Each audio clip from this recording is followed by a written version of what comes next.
ఇక డీటెయిల్స్ లోకి వెళ్తే అవయవ దానంతో మరొక వ్యక్తికి పునర్జన్మనివ్వచ్చునని Kakinada MP Tangella Uday Srinivas, MLC Karri Padmasri, KIMS director Jeevan Daan coordinator doctor K Rambabu పేర్కొన్నారు. కాకినాడ గోదావరి కళాక్షేత్రంలో Jeevan Daan trust, Apollo Medicover ఆధ్వర్యంలో అవయవ దానంపై అవగాహన సదస్సు నిర్వహించారు. ఈ సందర్భంగా Kakinada MP Tangella Uday Srinivas, MLC Karri Padmasri, KIMS director Jeevan Daan coordinator doctor K Rambabu మాట్లాడారు. అవయవ దానంపై ప్రజల అవగాహన పెరగాలి, జీవన్ దాన్తో మరొక వ్యక్తికి పునర్జన్మనివ్వచ్చని చెప్పారు. సమాజానికి మంచి చేయాలన్న ఆలోచన ప్రతి ఒక్కరిలో కలగాలని, అవయవ దానం చేసేందుకు ప్రతి ఒక్కరూ ముందుకు రావాలని పిలుపునిచ్చారు.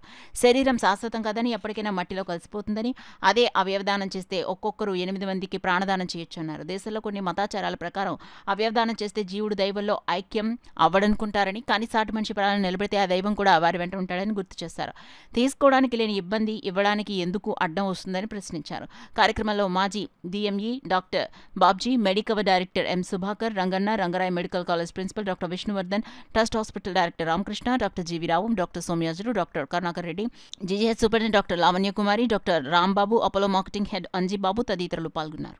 మీరు ఆర్గన్ డొనేషన్ ఇవ్వడం వల్ల మీ ఆస్తితో పాటు అందరూ ఫస్ట్ ఆస్తి గురించి ఆలోచిస్తున్నాం. ఏంటంటే మనం చనిపోయిన తర్వాత కూడా ఇది ఎవరికి చెందాలి, ఏం చేయాలి అని చెప్పి ఓన్లీ ఆస్తి గురించి ఆలోచిస్తాం. దానికి తీసుకున్నంత కేర్ ఇంకా దేనికి తీసుకోం. ఫస్ట్ ఆఫ్ ఆల్ తర్వాత ఇది మా కొడుకులకు ఉండాలి, తర్వాత మా మనవాళ్ళకు ఉండాలి అని చెప్పి ఫస్ట్ ఆఫ్ ఆల్ అది ఆస్తి physical asset. But me organs వచ్చేసి లైఫ్స్, అంటే మీరు చనిపోయిన తర్వాత కూడా బ్రతకటం message given by all of them. All the people have given the same message, so we are taking that message, and the big challenge is about the religion. So religious law organs ఇవ్వకూడదు అది ఇది అని చెప్తారు. But మీరు అర్థం చేసుకుని we have to play an important role to achieve the zero deaths in future. And again మనం ఈరోజు ఈ డాక్టర్స్ అందరూ కలిసి ఇక్కడ ఉంటారు అంటే it is nothing to do with this. Actually they are here as a social cause, means apart from working, apart from service, and they are here for a social cause to bring this awareness. And I think so, I don't know whether it is right or not, maybe any psychologist here, sir, they must have to play a vital role in this one. The psychologist has to involve, means they have to involve in a very stakeholding awareness program where they can do a better job than all of us, because convincing and explaining is the most important thing and the challenging thing in this one. So the psychologist has to play a major role, and we have to invite and ask them to be a part of this. Dignitaries are there,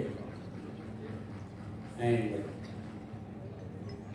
students, medical staff, staff nurses, ఫ్రెండ్స్కు ఆహ్వానం పలుకుతున్నాను.